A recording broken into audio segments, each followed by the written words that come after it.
So, good morning, everyone. I am PL Nareda, Assistant Professor, and today we will study short answers type questions. आज हम इस video में short answers type questions पढ़ेंगे।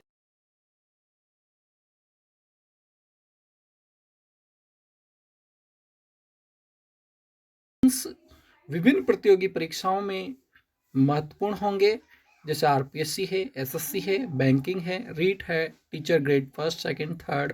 इन सभी प्रतियोगी परीक्षाओं के लिए ये बहुत ही महत्वपूर्ण रहेंगे।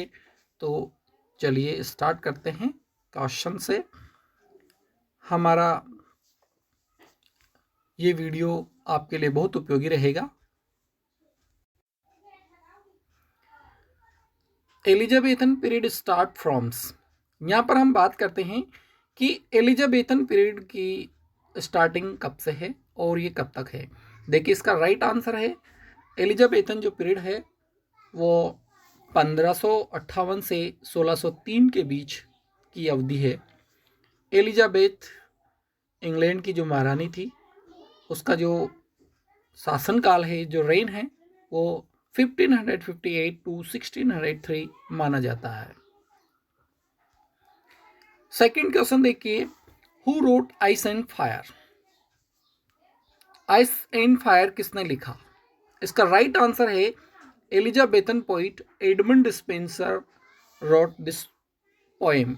यहां पर ice and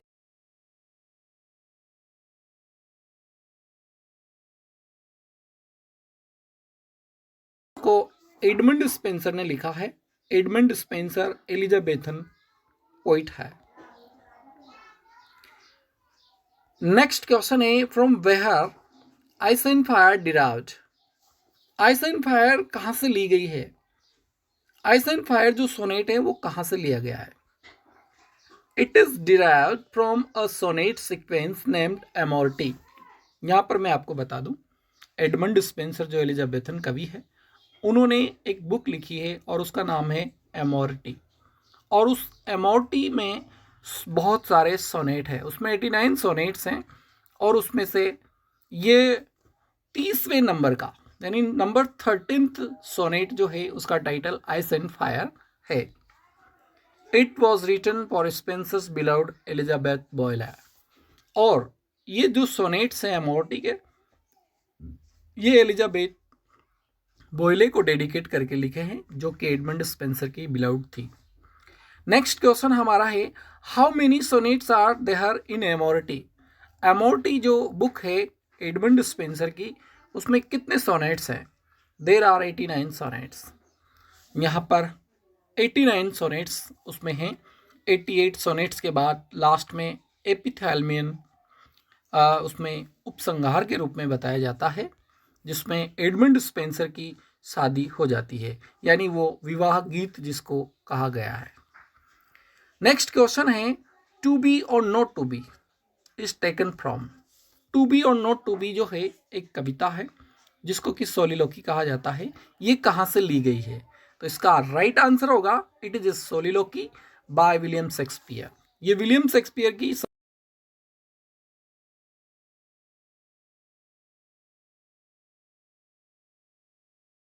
play named Hamlet. मैं यहां पर आपको बता दूं, ये जो सोलिलोकी है, टू बी और नॉट टू बी, ये हैमलेट नामक नाटक है शेक्सपियर का।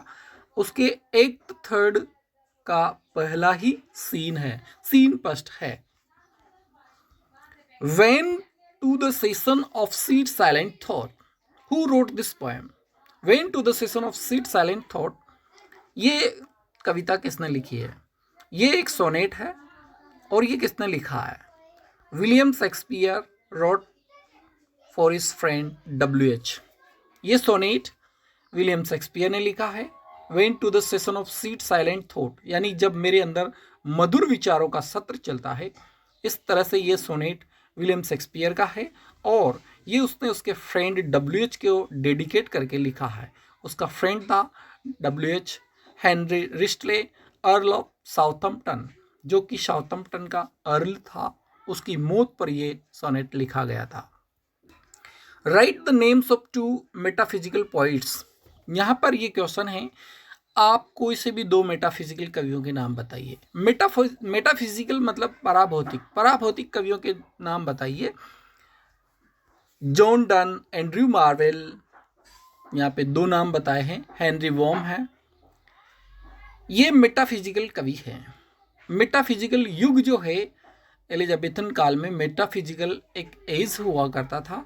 वे कवि जो गॉड के बारे में, डेथ के बारे में या ऐसी सुपर नेचुरल चीज़ों के बारे में लिखते थे, वो मेटाफिजिकल कवि कहलाते थे, जिनमें जॉन डन है, एंड्रयू मार्वेल है, हेनरी वॉम है।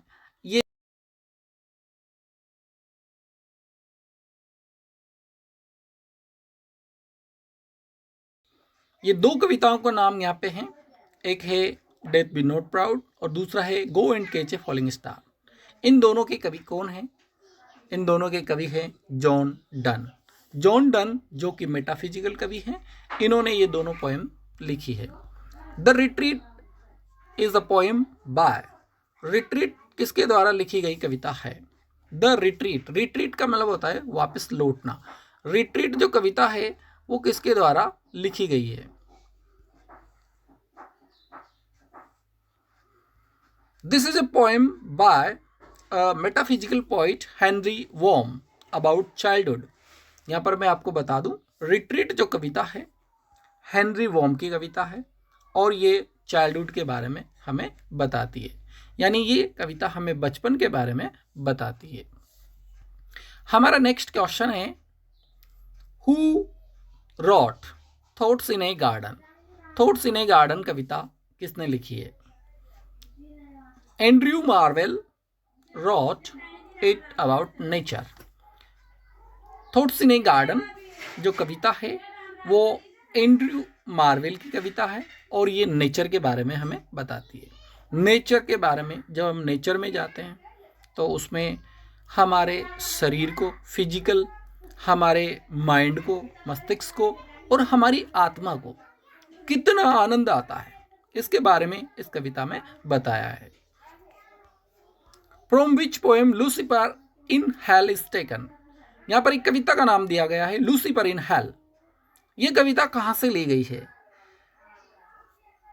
Epic poem Paradise Lost written by John Milton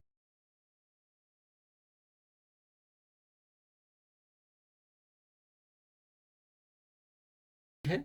और पैराडाइज लॉस्ट जो है वो एक एपिक है। एपिक मतलब ये एक महाकाव्य है और उसमें से लूसीफर इन हेल कविता ली गई है। Write the names of 2 great poets which were referred in the poem when the assault was intended. When the assault was intended जो कविता है उसमें 2 कवियों के नाम आए हैं, उन 2 कवियों के नाम बताइए। When the assault was intended John Milton की कविता है और उसमें 2 कवियों के रेफरेंस दिए हैं, एक पिंडार है और दूसरा यूरिपिडीज है। मिल्टन ने इन 2 कवियों के नाम हमें बताए हैं, उनके रेफरेंस हमें दिए हैं। यूरिपिडीज ने एक रचना लिखी और पिंडार ने भी एक रचना लिखी। इलेक्ट्रा जो है यूरिपिडीज की रचना है और पिंडार ने बहुत सारी रचनाएं लिखी है। अलेक्जेंडर्स फीस्ट और the power of music is a poem by. यहाँ पर एक कविता का नाम है अलेक्जेंडर्स फीस्ट और उसी का दूसरा टाइटल है द पावर ऑफ म्यूजिक, संगीत का प्रभाव। अलेक्जेंडर की दावत या संगीत का प्रभाव, ये कविता किसने लिखी है? यहाँ पर मैं आपको बता दूं, ये जॉन ड्राइडन की कविताएं हैं। दोनों कविताएं जॉन ड्राइडन की है। Who was the beloved of the great emperor Alexander. हमने अभी जो पोएम पढ़ी अलेक्जेंडर्स फीस्ट और द पावर ऑफ म्यूजिक, उसमें अलेक्जेंडर की बिलव्ड का नाम आता है। उस बिलव्ड का क्या नाम था? उसका नाम था थाइस। कवि ने हमें बताया है कि lovely Thais sits beside thee. खूबसूरत थाइस तुम्हारे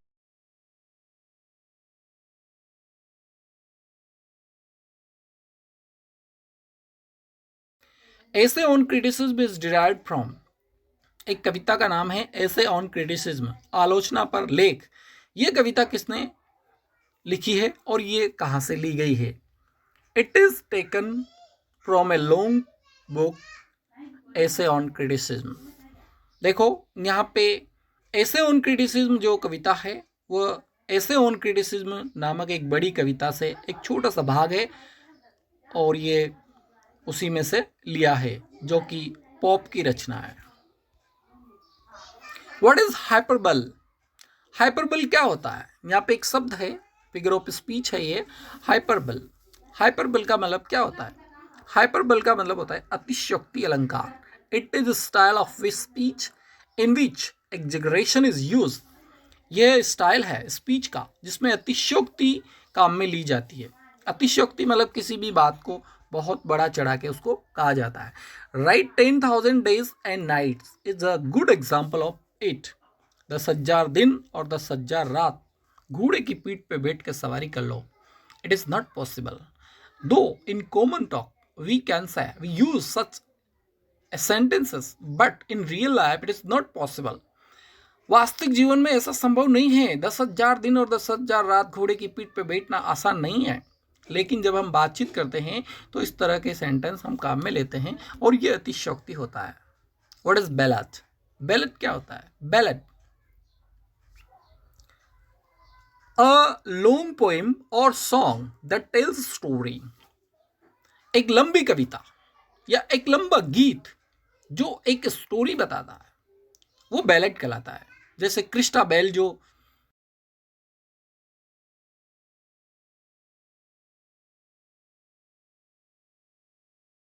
के माध्यम से बताया गया है। Ballot means dancing song. Ballot dancing song होता है। जब हम बैलेट को गाते हैं तो डांस भी साथ चलता है। Who wrote the poem Shadwell? Shadwell कविता किसने लिखी है? Who wrote the poem Shadwell? Shadwell एक कविता है। सैडवेल एक सिटायर है। ये एक व्यंग्यात्मक कविता है। ये किसने लिखी है? John Dryden wrote this poem in a satirical mood. John Dryden ने सैडवेल नामक कवि पर यह एक व्यंग्य किया है। सैडवेल एक कवि था और सैडवेल इंग्लैंड का पोइट लॉरेट था। उससे पहले जॉन ड्राइडन वहां पे पोइट लॉरेट थे। लेकिन जब वहां पे पार्टी चेंज हुई और वहां पे दो पार्टी है, विग और टॉरीज, तो जब वहां पे विग पार्टी का शासन आया तो ड्राइडन को उससे हटा दिया गया और सैडवेल को पोइट लॉरेट बनाया गया। तो उसी बात से नाराज होकर के जॉन ड्राइडन ने सैडवेल पर एक सिटायर किया है, एक व्यंग्य किया है जो इस कविता के माध्यम से बताया है। Write the names of two poets who were made target in the poem Shadwell. यहाँ पर अगला जो हमारा क्वेश्चन है वो सैडवेल से ही रिलेटेड है। सैडवेल कविता में दो कवियों के ऊपर निशाना साधा है। एक तो सैडवेल है ही, दूसरा कौन है? Shadwell and Flecknoe. यहाँ पर दो कवियों के नाम आए हैं, सैडवेल एंड फ्लैक्नो। अगर हम नाटककारों की बात करें तो हेवुड और सरली, ये दो नाटककार भी उसमें निशाना बनाया है। इन पर भी व्यंग्य किया है, उनको भी मूर्ख बताया है। What is simile? सिमिली क्या होती है? एक फिगर ऑफ स्पीच होता है सिमिली। सिमिली का मतलब होता है उपमा। उपमा अलंकार क्या होता है? Simile is a figure of speech in which a comparison is made between two different objects with the help of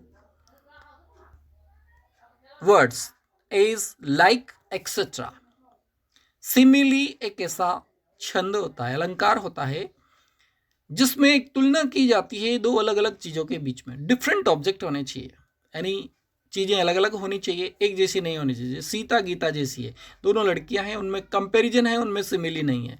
लेकिन सीता गाय की तरह है, गाय एक अलग जानवर है सीता, लेकिन गाय का जो स्वभाव है वह सिंपल होता है और ऐसा सीता का स्वभाव है, इसलिए वहाँ पर सिमिली होगी। और हम जब सिमिली का प्रयोग करेंगे तो उसमें लाइक एज ऐसे शब्द काम में लेंगे। अगर ये नहीं होंगे तो मेटाफर हो जाएगा। How many sonnets and plays were written by Shakespeare? Shakespeare जो कि ग्रेट ड्रामेटिस्ट है, उन्होंने कितने सोनेट्स लिखे हैं और कितने नाटक लिखे हैं? William Shakespeare wrote 154 sonnets and 39 plays. यहाँ पे मैं आपको बता दूं, शेक्सपियर ने 154 सोनेट लिखे हैं और 39 नाटक प्लेज लिखे हैं। दोस्तों, ये वीडियो आपको कैसा लगा, ये जानकारी कैसी लगी, इसको आप कमेंट करके बताइए और इस चैनल को सब्सक्राइब कीजिए ताकि आपके अन्य साथी भी इस चैनल का फायदा उठा सके और उनको ये शेयर कीजिए। Thank you.